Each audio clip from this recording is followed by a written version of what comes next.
School officials across the state and in San Diego County are at odds over Governor Brown's plan to revamp how K-12 schools get state money. Joining me to talk about what the new funding formula means for this region is Laura Duzick, Assistant Superintendent of Business Services for the San Diego County Office of Education.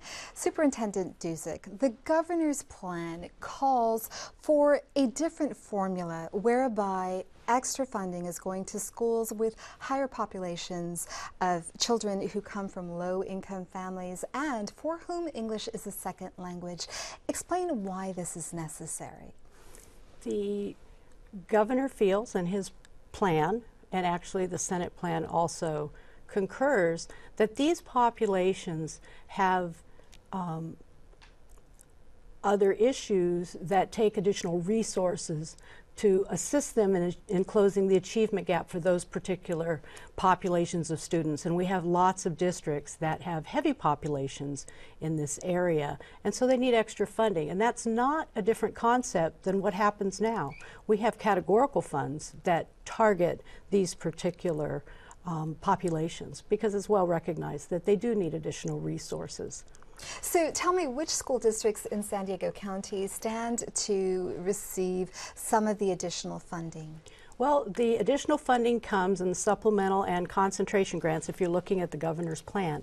And so the districts that you would expect would be the ones that would get those additional funds, and those would be the areas where there are high concentrations of English language learners and or the economically disadvantaged. And so those would be areas like San Ysidro, South Bay, National School District, the areas where you can expect that there would be large populations that have those kinds of communities that would need those extra resources.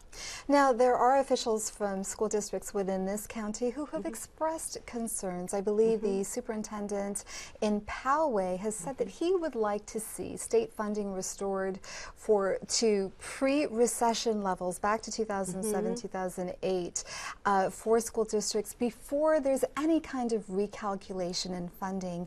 How likely is that to happen?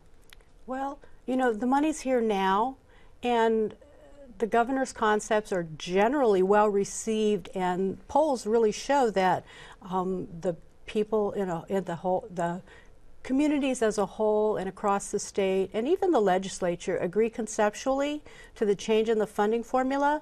And the formula that the governor's proposing and the way he's proposing to spend the money would give, at least we have the word from the governor, so everybody would get a little something.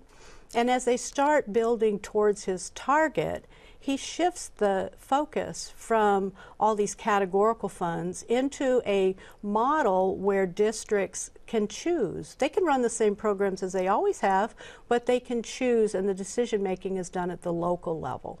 So it is important to point out, as you just did, that all school districts will be receiving additional funding. Nonetheless, there does appear to be these concerns that remain. State Senator Marty Block is proposing a scaled back version. Governor Brown says he's going to push hard for his plan and says that he's in for, or everyone's in for the battle of their lives. Are you at all concerned about divisiveness over this? I really am not, because when you look at the senator's bill, SB 69, I believe, the concept, the governor's concept is there. They're supportive of that concept.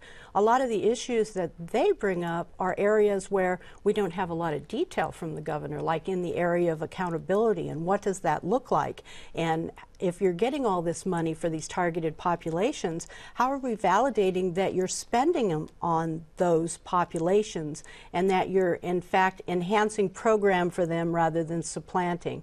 So the Senate bill brings up a lot of good questions that the governor, I suspect that between the governor and the legislature, they will come to some agreement in some of those areas. It also contemplates delaying it a year. I don't think that the governor would necessarily go for that. He has the money now. He wants to get it rolling, and I don't really see a compelling reason not to. How long do you think it will take before the school districts that do receive the extra money will start seeing performance results in these students? You know, they measure performance every year. And so if they're going to put in some additional new accountability standards, they either have to have a way to measure it against their current levels, or they need to establish a baseline. And those accountability measures have not been identified if there are to be additional ones. So, but they do have the normal accountability measures that they have now that they could certainly look to see if a certain district and in their subgroups they're making progress or they're not. And Superintendent Dusick, we're going to have to wrap it up there. Okay. Thank you for speaking to us today. Thank you.